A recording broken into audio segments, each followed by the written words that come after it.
दोस्तों नमस्कार। आज की ये वीडियो सिर्फ उन लोगों के लिए है जो कि म्यूचुअल फंड में उन्होंने एसआईपी शुरू कर दी है, पर उनके मन में एक ही सवाल है जो कि पोर्टफोलियो है वो यहाँ पर अपडेट हुआ है और जो कि लॉन्ग टाइम पर उन्हें 12.5 है वो टैक्स पे करना पड़ रहा है और ऐसे में वो सोच रहा है हमें यानी कि 20% का हमें रिटर्न मिलता है, तो हमें यहाँ पर 12.5 है जब भी हम गवर्नमेंट को टैक्स के रूप में पे कर देंगे तो हमें बचेगा क्या, यानी कि 7.5 बचेगा। और ऐसे में हम क्यों ना एफडी कर दें तो जो हमारा पैसा है वो भी सेफ रहेगा। तो चलिए मैं आपको इस वीडियोस में बताऊंगा कि आखिर जो टैक्स है वो किस तरीके से करता है। ठीक है, जैसे कि आप यहाँ पर सोच रहे हैं उस तरीके से टैक्स नहीं लगता है। तो चलिए मैं आपको बताऊंगा कि इस वीडियोस में किस तरीके से टैक्स लगता है। जैसे कि आप यहाँ पर देख पा रहे हैं, मैंने 1 सितंबर को यानी कि 2023 में 1 सितंबर को मैंने इसमें 3.5 लाख रुपए जमा किए थे और आज की डेट आप यहाँ पर देख पा रहे हैं 28 सितंबर है। ठीक है, तो कहने का मतलब है मैंने 3.5 लाख रुपए यहाँ पर जमा किए थे और 1 साल 27 दिन यहाँ पर हो चुके हैं। तो यहाँ पर जो मेरी अमाउंट है 5,16,783 रुपए है। तो आप यहाँ पर समझ ही सकते हैं मुझे यहाँ पर कितना प्रॉफिट हो चुका है। पर ये मैंने वन टाइम यानी कि एक ही बार में इन्वेस्ट किया था, पर इससे रिलेटेड मैंने वीडियो बना दी है। अगर आपका म्यूचुअल फंड है, अगर आपने एक ही बार में पैसे को इन्वेस्ट किया है तो उस पर किस तरीके से टैक्स लगता है वो आप वीडियो को देख लीजिएगा, आप अच्छी तरीके से समझ जाएंगे। पर आज की इस वीडियो से मैं आपको बताऊंगा सिर्फ एसआईपी। ठीक है, एसआईपी में किस तरीके से टैक्स लगता है। तो चलिए सबसे पहले हमें कुछ चीजें जानने के लिए पहले हमें जो कि टैक्स की कैलकुलेशन करने के लिए हमें कुछ चीजें जाननी पड़ेंगी। ठीक है, तो सबसे पहले आप यहां पर ये देख पा रहे हैं, जैसे कि मैं आपको जूम कर देता हूं। जूम करने के बाद देख सकते हैं पोर्टफोलियो जो कि अपडेट हुआ है 31 अगस्त 2024 में। ठीक है, और इसमें बताया गया है जैसे कि अगर आप 1 साल यानी कि 1 साल के बाद अगर परचेज करते हैं तो वो आ जाता है long time capital gain tax लगेगा आपके ऊपर, यानी कि जो आपका पैसा है उसके ऊपर। ठीक है, तो यहाँ पर वो टैक्स है वो कितना देना पड़ेगा 12.5। ठीक है, इसी के साथ में इन्होंने ये भी कहा है अगर आप long time capital gain tax लगता है तो उस पर आपको 1,25,000 की छूट मिलेगी। ठीक है, और इसी के साथ में अगर आप 1 साल से पहले पैसे को निकालते हैं तो उस पर आपको 20% टैक्स देना होगा। ठीक है, ये तो आपकी यानी कि जो कन्फ्यूजन थी वो यहाँ पर दूर होगी।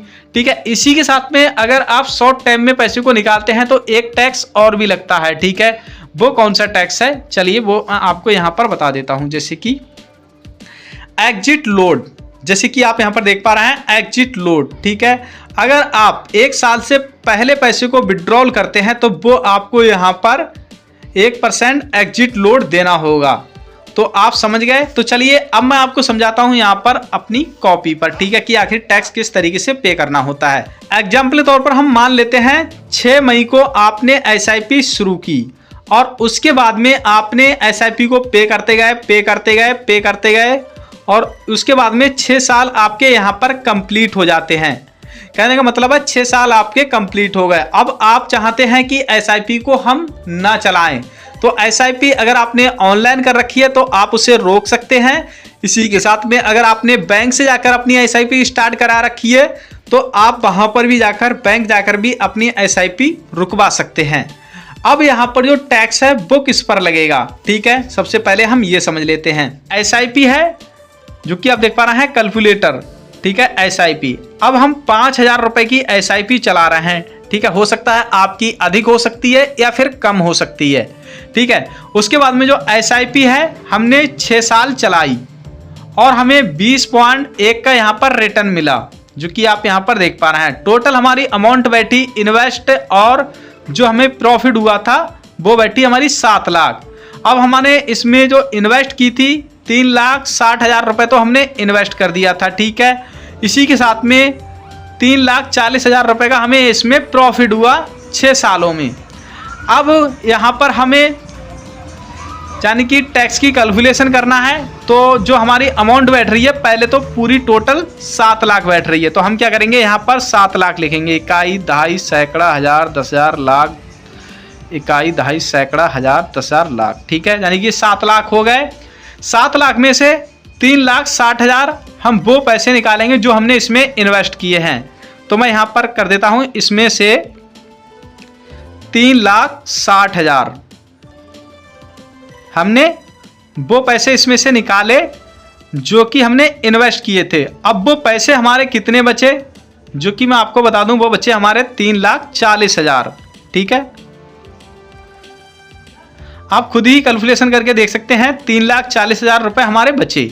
अब इस पर जो टैक्स है वो किस तरीके से लगेगा वो चलिए हम जान लेते हैं, जो कि 3,40,000 है। ठीक है, सबसे पहले तो हम इसकी कैलकुलेशन करेंगे, तो इसके लिए मुझे यहाँ पर कैलकुलेटर का यूज करना पड़ेगा, तभी समझ में आएगा आपको भी और मुझे भी। ठीक है, अच्छी तरीके से। तो जो हमारे 6 साल हमने SIP शुरू की है, तो 6 साल में जो मंथ हो जाते हैं, मैं 6 गुणा 12 कर देता हूँ यहाँ पर। ठीक है, वो हो जाते हैं 72 मंथ। ठीक है, जो कि आप यहाँ पर देख पा रहे हैं। अब 72 में से हमें यहाँ पर जो कि 11 मंथ की यहाँ पर हमें यानी कि जो 11 मंथ हो जाते हैं उन पर हमें यानी कि short time capital gain tax देना होगा। ठीक है, या फिर आप ऐसा भी समझ सकते हैं जैसे कि हमने यहाँ पर 6 मई को ही स्टार्ट की थी और 6 मई को ही हमने यहाँ पर बंद कर दी, पर हम पैसे को निकालना नहीं चाहते हैं। ठीक है, पर हम 2 मंथ बाद पैसे को निकालना चाहते हैं, तो यहाँ पर मई, जून, जुलाई, हम अगस्त में पैसे को निकालना चाहते हैं। ठीक है, तो जो हमारे 2 मंथ हैं इन पर हमारा जो कि लॉन्ग टाइम यानी कि लॉन्ग ही लगेगा, शॉर्ट नहीं लगेगा। ठीक है, जो कि मैं आपको बता दूं। ठीक है, तो चलिए हम यहाँ पर अभी आपको जोड़ के बता देते हैं। अब यहाँ पर हम चलिए जोड़ लेते हैं 1 2 3 4 5 6 7 8 9। तो हमारे 9 मंथ पर यहाँ पर यानी कि शॉर्ट है, वो यहाँ पर लगेगा टैक्स शॉर्ट, क्योंकि हमने यहाँ पर जो मई में तो यानी कि अपना पैसा इन्वेस्ट किया था और ये हमने पे भी कर दी थी।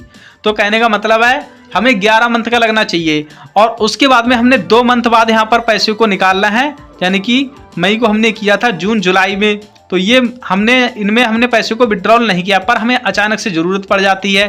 ठीक है, तो हम अगस्त में पैसे को यहाँ पर विड्रॉल कर लेते हैं। ठीक है, विड्रॉल कर लिया तो यहाँ पर हमें ये 2 मंथ हैं ये लॉन्ग में आ जाएंगे। ठीक है, तो हम 72 में से 9 को हम माइनस करेंगे, तो हम देख लेते हैं कितने हमारे यहाँ पर अभी मंथ बच रहे हैं। ठीक है, तो 72 माइनस 9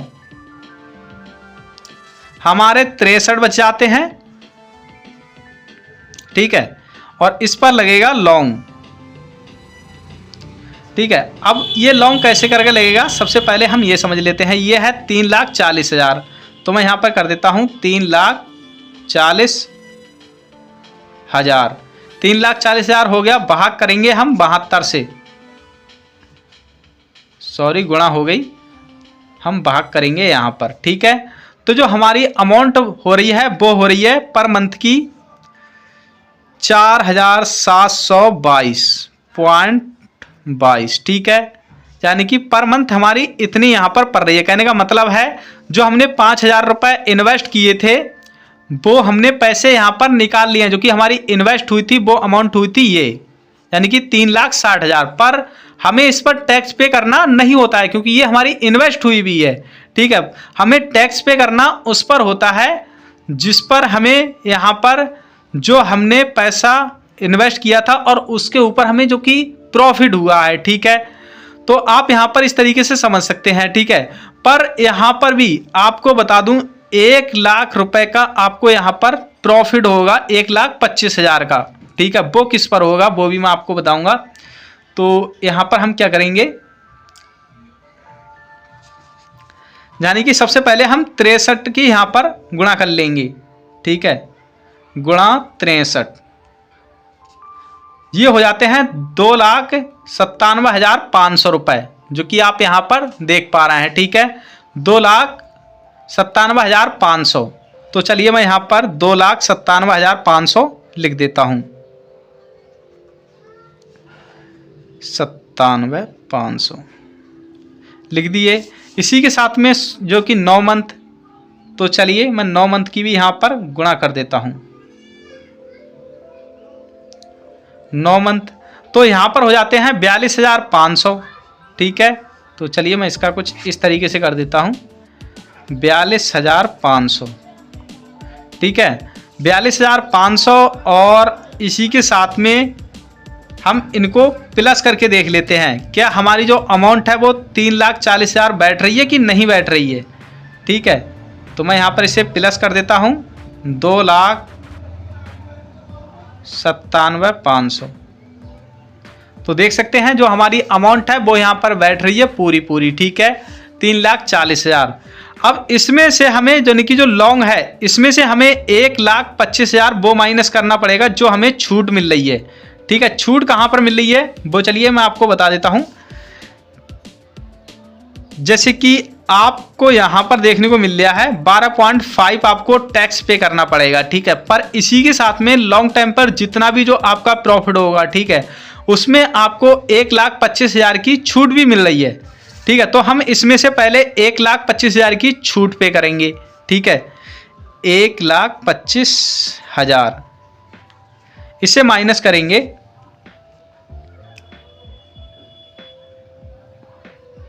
तो हाँ, इसे यहाँ से कर देंगे। चलिए मैं दोबारा ही कर देता हूँ, 2,97,500। ठीक है, 2,97,500। अब इसमें से माइनस करेंगे 1,25,000। ठीक है, रुपए हमारा बचा यहाँ पर 1,72,500।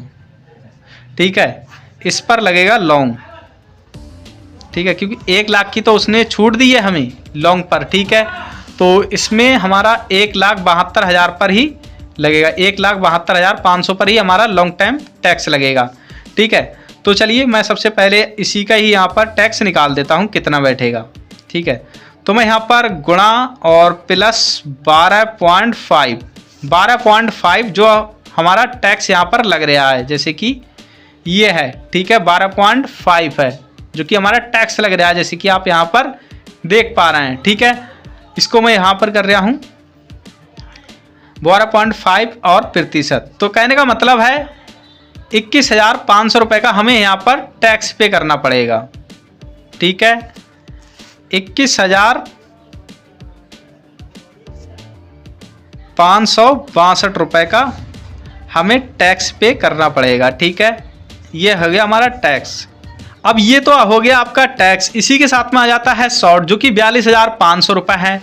ठीक है, तो इस पर आपको 20% लगेगा, जैसे कि मैं आपको चलिए यहाँ पर बता देता हूँ, जो कि आप यहाँ पर देख पा रहे हैं 20% लगेगा। ठीक है, जो कि 20% लगेगा, 20% ये, और इसी के साथ में आपको यहाँ पर भी देखने को मिल रहा है 1% एग्जिट लोड जो कि आप यहाँ पर देख पा रहे हैं। तो कहने का मतलब है 21% हो गया। तो चलिए हम यहाँ पर 21 कर देते हैं 42,500 पे।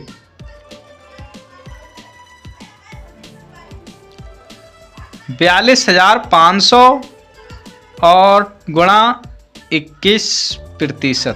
ठीक है, तो यहाँ पर जो टैक्स है वो हमें पे करना पड़ेगा 8,925। ठीक है, कहने का मतलब है 8,000 यहाँ पर जो हम प्लस कर देते हैं 21,000, 21 प्लस 5 और 62। ठीक है, तो कहने का मतलब है जो टैक्स है वो हमें यहाँ पर टोटल पे करना पड़ेगा 30,487 रुपये। तो चलिए मैं यहाँ पर माइनस कर देता हूँ इसे, वो आ जाएगी बाकी निकल के। ठीक है, 3,40,000, यानी कि मुझे यहाँ पर जो प्रॉफिट हुआ वो हुआ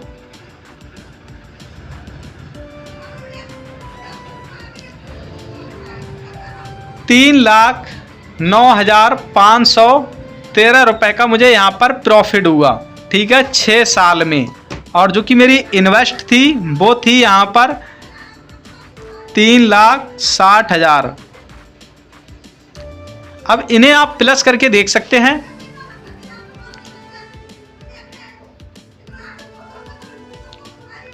माइनस माइनस प्लस हो जाता है, 360 और 1 2 3।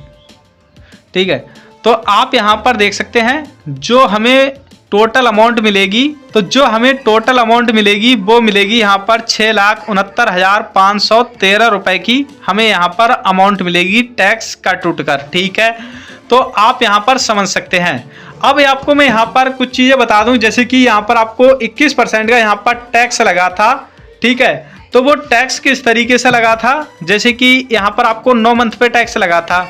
अगर आप को पैसे की ज़रूरत नहीं है और आप यहाँ पर 6 मई को अपनी SIP शुरू करते हैं और 6 मई को ही रोक देते हैं, तो आपको यहाँ पर 1 साल का इंतज़ार करना होगा। ठीक है, अगर आप 1 साल का इंतज़ार कर देते हैं तो आपका सालें हो जाएंगी 7। ठीक है, पर उसके बाद में अगर आप पैसे को विड्रॉल करते हैं तो टोटल जो आपका पैसा होगा उस पर आपको लॉन्ग टाइम ही टैक्स पे करना होगा, शॉर्ट कोई भी आपको टैक्स पे करना नहीं होगा। ठीक है, तो आप इस तरीके से शॉर्ट से बच सकते हैं और आप पैसे को विड्रॉल करते हैं तो आप इस तरीके से समझ सकते हैं कि आपको इस तरीके से टैक्स लगेगा। ठीक है, जैसे कि जो टैक्स है वो हमने यहाँ पर पे किया था 30,487 रुपए का। ठीक है, अब इन दोनों को अगर आप प्लस करेंगे तो 7 लाख के पास बैठेंगे। ठीक है, जैसे कि मैं इसे प्लस कर रहा हूं, अभी जो आपकी अमाउंट बैठी वो पूरी बैठी। तो मैंने आपको पूरी कैलकुलेशन करके बता दी कि जो आपको टैक्स पे करना है वो कितना है। ठीक है, और किस तरीके से टैक्स पे किया जाता है। तो दोस्तों उम्मीद करता हूं आपको SIP का जो कि सब कुछ समझ में आ गया होगा।